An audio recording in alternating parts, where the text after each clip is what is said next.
Hello students, now welcome to my chemistry class. I think how are you? I think you are very good. क्या हाल चाल है? चलिए आज हम लोग ऑस्मोटिक प्रेशर में ही प्रीवियस क्लास में डिस्कस किया था ऑस्मोटिक प्रेशर होता क्या है, ऑस्मोसिस होता क्या है। आज डिस्कस करने जा रहे हैं जो a remaining part of osmotic pressure. तो इसमें एक सबसे बड़ा क्वेश्चन ये आता है कि कोलिगेटिव प्रॉपर्टीज़ में relative lowering of vapour pressure है, एलिवेशन इन बॉइलिंग पॉइंट है, डिप्रेशन इन फ्रीजिंग पॉइंट है और फोर्थ वन है आपका ऑस्मोटिक प्रेशर। तो एक बड़ा ही कॉमन क्वेश्चन होता है कि आखिर ऑस्मोटिक प्रेशर का इतना ज़्यादा यूज़ क्यों है। The common question is that why is osmotic pressure method is better than other methods like elevation in boiling point delta TB, depression in freezing point delta TF etc. Why osmotic pressure method is better than this?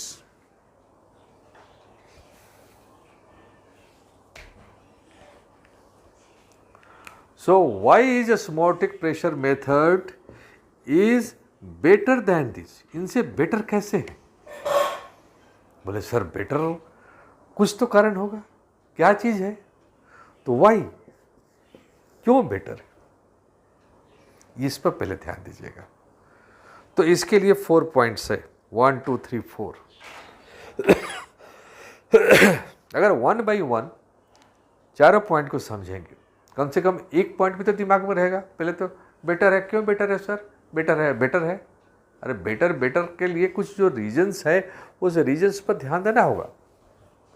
तो देखिए, पहला है pressure is measured at room temperature.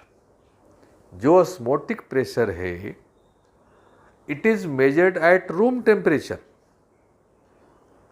तो बोले sir ठीक है, room temperature क्या मतलब हुआ? मतलब ये है कि ये एलिवेशन इन बॉइलिंग पॉइंट, ये बॉइलिंग पर बात करना पड़ता है, टेम्परेचर हाई होगा। Depression in freezing point very low temperature पर होगा। लेकिन ये जो आपका ऑस्मोटिक प्रेशर है ये रूम टेम्परेचर पर होगा। तो कंफर्टेबल है या नहीं? ना हाई टेम्परेचर हो ना लो टेम्परेचर हो। तो number 1 it is measured at room temperature, हो गया। Number 2, the molarity of the solution is used instead of molality. Molality में मास का टर्म होता है, number of moles absolute present in पर केजी, और मोलारिटी वॉल्यूम ऑफ सॉल्यूशन होता है। तो मोलारिटी का यूज करना इजी है। फॉर दैट पर्पस इन सभी में elevation in boiling point, depression in freezing point में मोलालिटी यूज होता है, लेकिन यहाँ यूज क्या होता है? मोलारिटी। तो चलिए, पहला पॉइंट सही है कि ये रूम टेम्परेचर पर वर्क करता है, ठीक हो गया। दूसरा पॉइंट, यहाँ मोलारिटी यूज होता है। ऑस्मोटिक प्रेशर में मोलारिटी यूज होगा, नॉट मोलालिटी। क्लियर हो गया। Third point, its magnitude is large even for dilute solutions. जब आप मेजरमेंट करते हो तो मेजरमेंट में जो मैग्नीट्यूड आएगा, ऑस्मोटिक प्रेशर में चेंजेस आएगा, दैट इज़ वेरी हाई।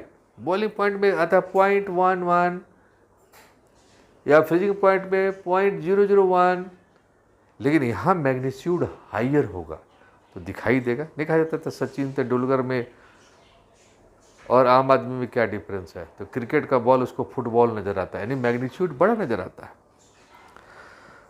तो ये इसका वैल्यू यानी मैग्नीट्यूड ज़्यादा होगा। And fourth point, very important also, it is useful for biomolecules as they are not stable at high temperature. अब हम elevation in boiling point use करेंगे तो टेम्परेचर तो हाई हो गया। बायोमोलिक्यूल्स को नॉर्मल रूम टेम्परेचर चाहिए, हाई टेम्परेचर पर they are not stable at high temperatures. तो बायोमोलिक्यूल्स को अगर आप उसका मॉलिकुलर मास निकालोगे, कोलिगेटिव प्रॉपर्टी का ऑब्जेक्टिव होता है to determine molecular mass. Molecular mass तो निकालोगे, तब तक ये जो बायोमोलिक्यूल है वो डिकम्पोज कर जाएगा, टूट जाएगा। तो वंस अगेन आपसे जब पूछा जाए ये question, why is osmotic pressure method is better than other methods like elevation in boiling point और depression in freezing point, okay, तो आप ये 4 रीजन देंगे। Number 1, pressure is measured at room temperature. Second, molarity is used in place of molality. Third point, its magnitude is large even for dilute solutions. Fourth, it is useful for biomolecules as they are not stable at high temperatures. तो osmotic pressure mostly use किया जाता है molecular weight find करने के लिए, proteins के लिए, polymers के लिए एंड माइक्रो मॉलिक्यूल्स के लिए है। देखिए आप जानते होंगे सैलाइन वाटर,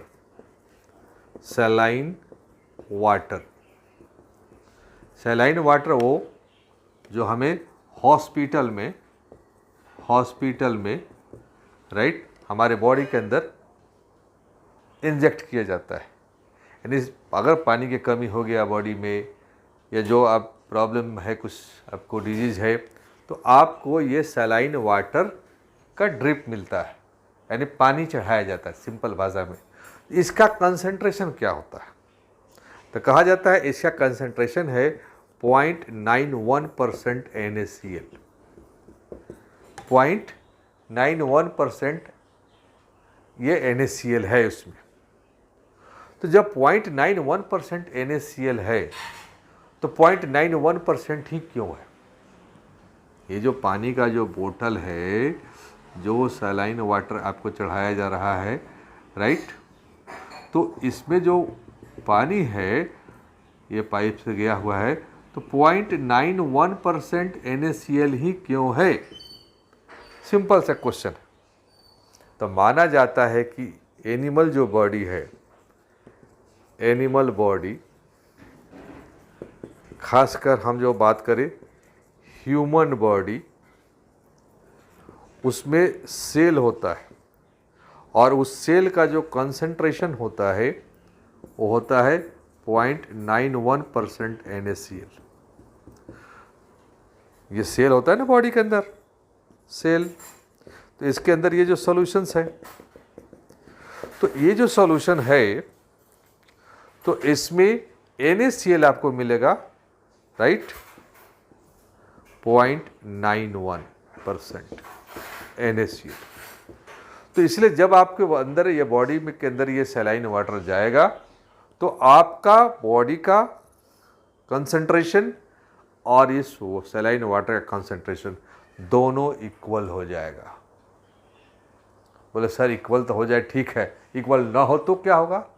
बहुत कुछ होगा। अगर ये कंसंट्रेशन लो हो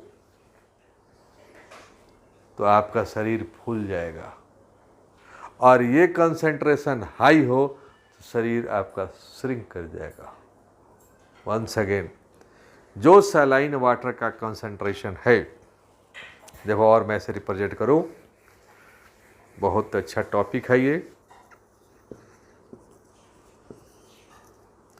और ये है सैलाइन वाटर। हम इसको इसमें डालते हैं, यानी ह्यूमन बॉडी में डालते हैं।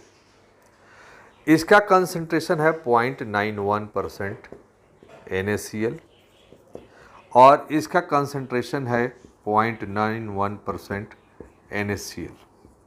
दोनों अगर कंसंट्रेशन सेम हो राइट, इसे ही बोला जाता है, आगे बताएंगे अभी, आइसोटोनिक सॉल्यूशन। अब आपके बॉडी पे कोई इफेक्ट नहीं होगा, लेकिन इसका तो कंसंट्रेशन फिक्स्ड है भाई, ये तो फिक्स्ड है, ये फिक्स्ड है बॉडी वाला। अगर यहाँ कंसंट्रेशन हो जाए सपोज दैट 0.81% राइट, कम हो गया, तो कम होने पर यहाँ पर बॉडी में रिएक्शन होता है, आपका बॉडी स्वेल कर जाएगा इस केस में। और ये हो जाए, सपोज दैट 90.95% हो जाए, बढ़ जाए, तो आपका बॉडी श्रिंक कर जाएगा। ध्यान देना, ये वर्ड आपको मिलेगा, श्रिंक हो जाएगा। अगर सैलाइन वाटर 0.9%, 0.11 रहे, no effect, better, no effect. लेकिन अगर ये लो हो जाए तो बॉडी स्वेल कर जाएगा, हाइयर हो जाए बॉडी श्रिंक कर जाएगा।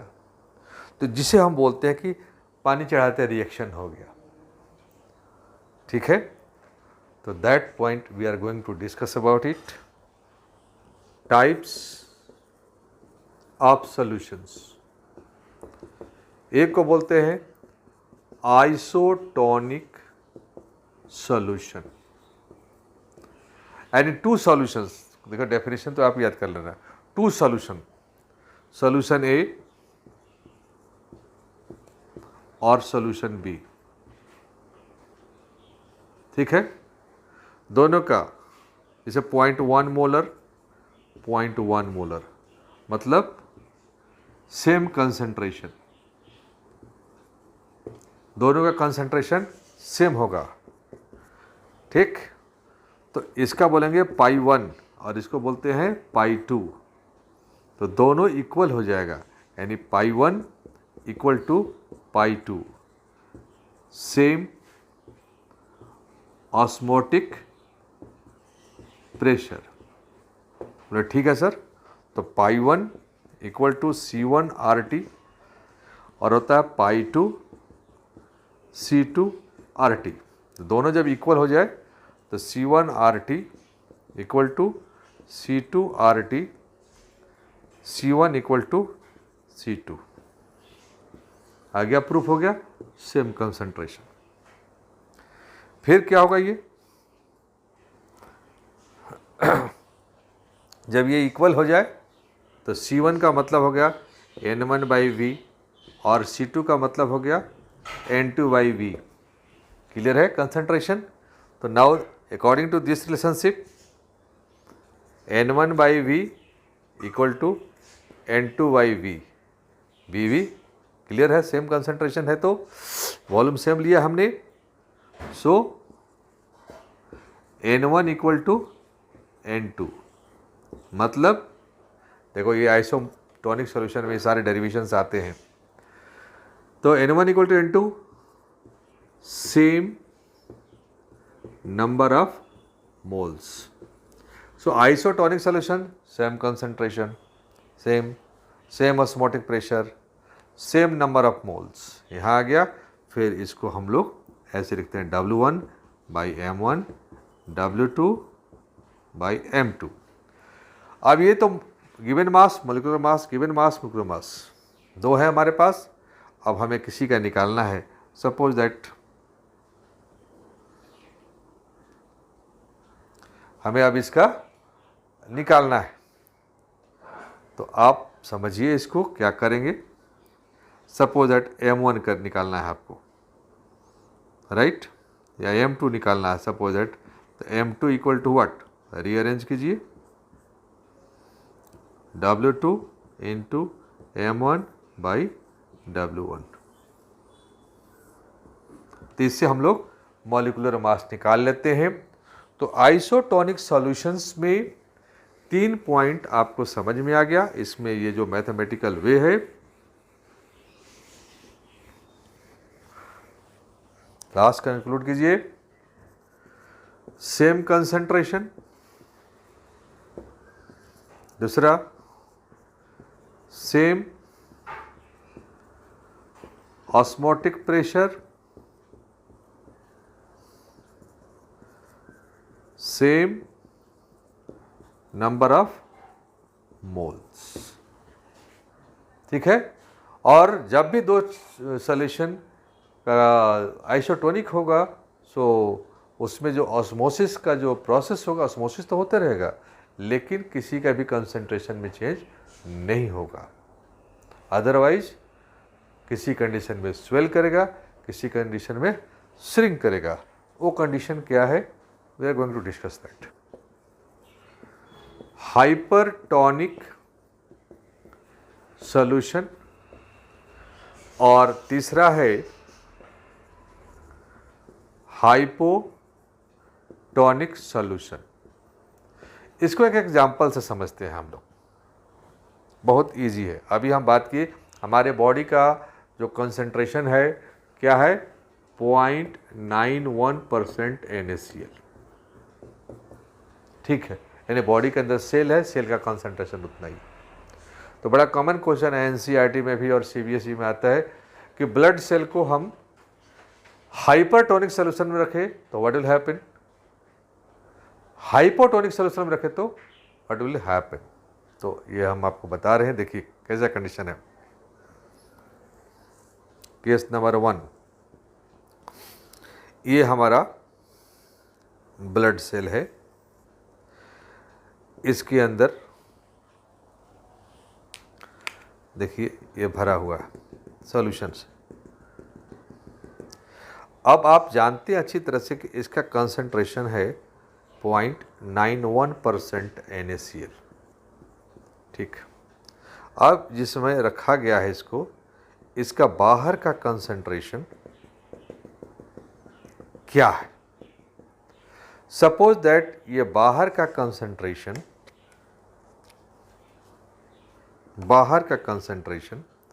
ये हो जाए 0.95% NaCl। देखिए इससे बेस्ट और क्या होगा। तो आप बोलेंगे सर इसका कंसंट्रेशन लो हो गया और इसका कंसंट्रेशन हाई हो गया। तो जैसे ही हाई कंसंट्रेशन हुआ तो इसका नाम हो जाता है हाइपरटोनिक सॉल्यूशन। ये जो बाहर का सॉल्यूशन का जो अब नाम हो गया हाइपरटोनिक सॉल्यूशन। तो ऑस्मोसिस फिर स्टार्ट होगा लो टू हाई, और इससे अंदर से बाहर की ओर ये जाना शुरू करेगा, और इसका जो कंसिक्वेंसेस होगा वो इस तरह से हो जाएगा, और ये हो गया श्रिंक। तो अगर इसको हाइपरटोनिक में डालेंगे तो श्रिंक कर जाएगा। ये क्लियर हो गया। अब देखिए दूसरा हम बना रहे हैं, सेम कंसेप्ट। इसमें बच्चे बहुत परेशान हो जाते हैं, क्या हुआ सर, कैसे हो गया। देखो फिर हमने ए सेल लिया और इसके अंदर हमने, ठीक है, हमारा वो हो गया कंसंट्रेशन इसका, ठीक है, 0.91% NaCl। अब इसके बाहर का कंसंट्रेशन है, suppose that outside concentration etch हमने कर दिया 0.81%, राइट।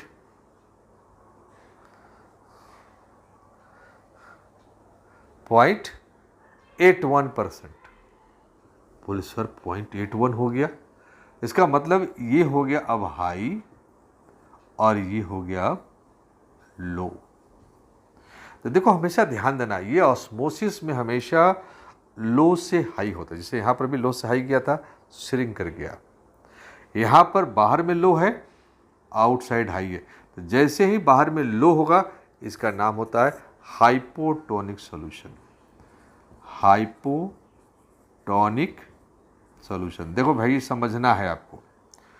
तो किसी के रेस्पेक्ट में हाइपरटोनिक और हाइपोटोनिक होता है। बोले ये लंबा है, तो किसी के रेस्पेक्ट में ना लंबा है, कोई छोटा होगा उसके तुलना में वो लंबा है। बोले ये छोटा है तो उसके बगल में कोई लंबा होगा। अब इस केस में क्या होगा कि फ्रॉम आउटसाइड से अंदर की ओर जाना शुरू करेगा। जब ये अंदर से बाहर जाएगा तब ये स्वेल करेगा, फूलेगा इस तरह से बैलून की तरह से, और तब ये बर्स्ट कर जाएगा।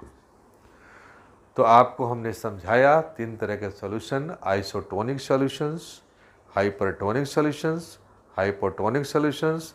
ऑस्मोटिक प्रेशर का क्या यूज है, क्यों osmotic pressure better than other methods हैं compared to elevation in boiling point, depression in freezing point. I hope you have understood well. Thank you, and now continue to watch my channel. Like, share.